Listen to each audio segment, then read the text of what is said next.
Assalamualaikum warahmatullahi wabarakatuh. Nama saya Siti Pani Aldila, NIM 0303192043. Di sini saya akan menjelaskan tentang tauhid sebagai prinsip politik. Pengertian tauhid. Tauhid merupakan basis titik fokus awal dan akhir dari seluruh pandangan, tradisi, budaya, dan peradaban masyarakat Muslim. Tauhid juga direfleksikan dengan syahadat. Kesaksian kepada Tuhan Yang Maha Esa sesungguhnya merupakan sesuatu yang intrinsik pada setiap diri manusia, disebabkan bersifat primordial dan tertanam dalam relung hati manusia, yang telah ada sebelum manusia pertama kali dilahirkan. Ikrar perjanjian primordial tersebut mengandung implikasi-implikasi dan refleksi-refleksi besar serta luas, yaitu seperti moral, intelektual, dan spiritual. Dalam konsepsi ketatanegaraan Islam, politik disebut sebagai siasah, yaitu siasah yang berpatokan kepada hukum-hukum Allah dan Rasul-Nya. Politik Islam berbeda dengan politik pemerintahan lainnya, tidak didasarkan pada konsep kebangsaan atau ras, sedangkan politik Islam semata-mata berdasarkan ideologi dari Al-Quran dan Sunnah. Hubungan yang erat antara agama dan politik merupakan salah satu ciri sejarah perkembangan Islam. Siapa saja yang sudah mengenal ajaran Islam akan mengetahui bahwa agama Islam bukan saja mengatur manusia dengan Tuhan, tetapi juga meletakkan kerangka dasar tertentu sebagai acuan bagi kelakuan sosial yang harus diterima dan dijalankan sebagai konsekuensi dari hubungan tersebut. Kemudian interpretasi terminologi tauhid. Interpretasi dari makna tauhid adalah bagaimana hubungan manusia dengan Tuhan dan hubungan manusia sesama manusia tidak terjadi ketimpangan, yang artinya manusia harus mampu menempatkan diri sebagai hamba Allah yang selalu menundukkan dirinya dengan melakukan ibadah ritual.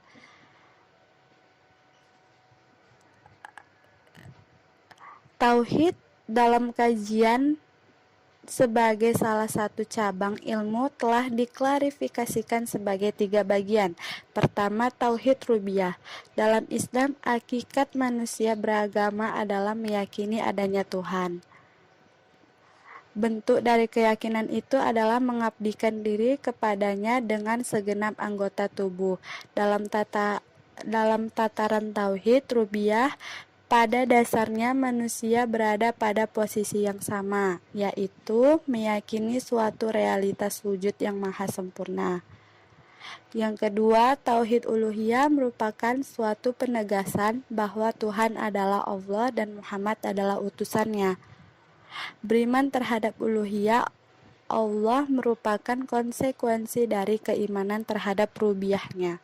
Yang ketiga, tauhid sifatiyah, yakni mempercayai hanya Allah yang mempunyai sifat kesempurnaan yang terlepas dari segala sifat tercela atau kekurangan. Kemudian masuk ke dalam pengertian politik. Dalam bahasa Arab, politik ini disebut dengan istilah siasah, dan dalam pembahasan selanjutnya, penulis kata lebih banyak menggunakan istilah siasah. Secara etimologi, kata siasah berasal dari kata mengatur, mengendalikan, mengurus, dan membuat keputusan. Kemudian, pengertian siasah secara terminologi dikemukakan oleh Ahmad Fatih Bahasti, yaitu pengurusan kemaslahatan manusia sesuai dengan syara. Sedangkan menurut Abdul Wahab Kholaf, siasah adalah undang-undang yang ditetapkan untuk memelihara ketertiban, kemaslahatan, serta mengatur keadaan.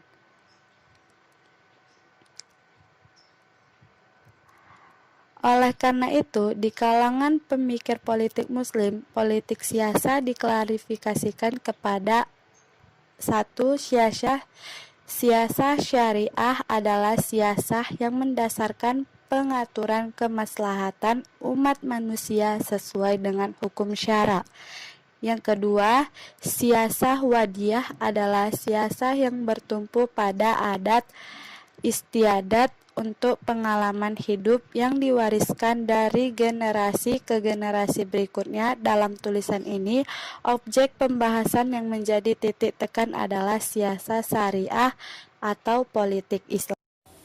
Assalamualaikum warahmatullahi wabarakatuh. Baiklah, saya pemateri kedua, Miranda Firly Karuli, NIM 0303192072. Baiklah, langsung saja. 1. Dasar-dasar sistem politik Islam. Dalam sistem politik, Islam memiliki paham tersendiri yang berbeda dengan hasil karya manusia, dalam hal ini seperti demokrasi. Dalam demokrasi, akal manusia yang menjadi acuan yang menilai baik dan buruknya perbuatan manusia.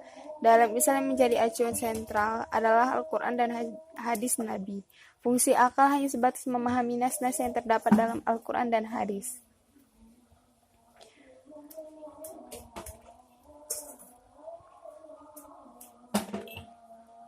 Oleh karena itu, muncul 3 golongan yang mencoba memahami tentang sistem pemerintahan dalam Islam, yaitu 1. Sistem pemerintahan dan politik dalam Islam dan implementasi dalam sebuah negara merupakan suatu hal yang wajib ada, bahkan menjadi pola kekuasaan mekanisme suksesi pertanggungjawaban penguasa. Yang kedua, Islam sebagai agama hanya mengatur hubungan manusia dengan Tuhan. Agama sama sekali tidak mendoktrin tentang masalah politik dan pemerintahan, karena politik adalah masalah hubungan manusia dengan manusia dalam persoalan dunianya. Paham ini, yang manusia dengan manusia, disebut dengan paham sekuler. Paham ini muncul oleh Toha Hussein dan Ali Abdul Razik. 3 pendapat ini intinya menolak pendapat kedua dan tidak seutuhnya setuju dengan pendapat yang pertama. Dalam pendapat ini, Islam adalah agama yang lengkap dan paripurna yang mengatur seluruh aspek kehidupan manusia, termasuk masalah politik. Dalam Islam jelas hanya mempunyai sistem politik. Hanya saja ini hanya sebatas memberikan garis besar, pokok-pokok dan substansinya, sedangkan rinciannya diserahkan kepada manusia sesuai dengan situasi dan kondisi yang ada.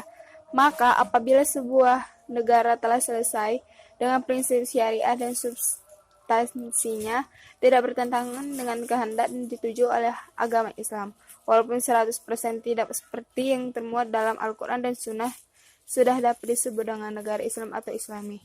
Sekian dan terima kasih dari pemateri kedua.